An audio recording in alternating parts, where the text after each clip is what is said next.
When we describe the motion of the human body, we need to identify the space in which that motion occurs.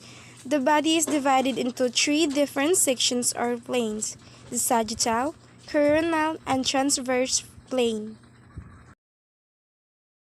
So, I'm going to demonstrate the plane motion and how they occur.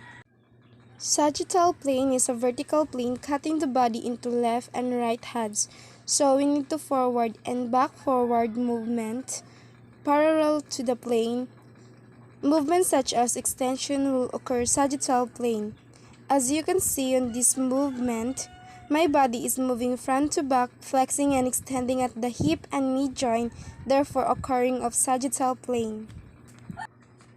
Also, an exercise such as bicep curls would occur sagittal plane. Reflection movement on the elbow joint is running parallel to that invisible plane against the dividing body into left and right halves.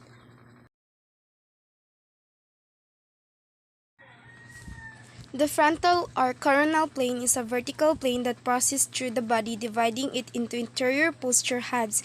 Any lateral or side movement, moving turns or away from the midline will be on the frontal plane. So movements such as adduction, abduction, or elevation and depression of this casual will occur frontal plane. For example, performing jumping jack that pertains frontal plane, so that the movement of abduction and abduction of the arms and legs occurring parallel to that plane, moving towards and away from the midline.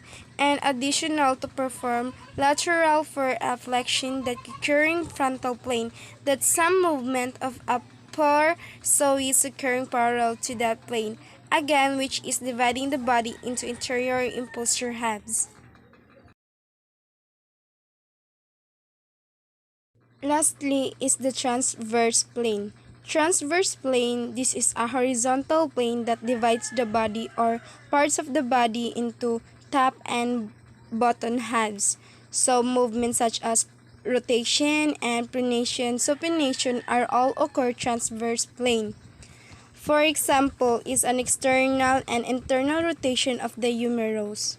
So, it is the rotation of the shoulder joint providing and indicates the transverse plane.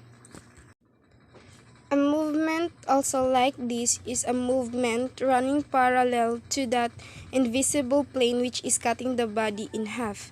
Keep in mind about the helpful to identify the three principal planes. Usual movements do not occur in a single plane and usually cross into two or more. And as you can see, I perform lunges but with upper body rotation. You could see it's occur both sagittal and transverse plane.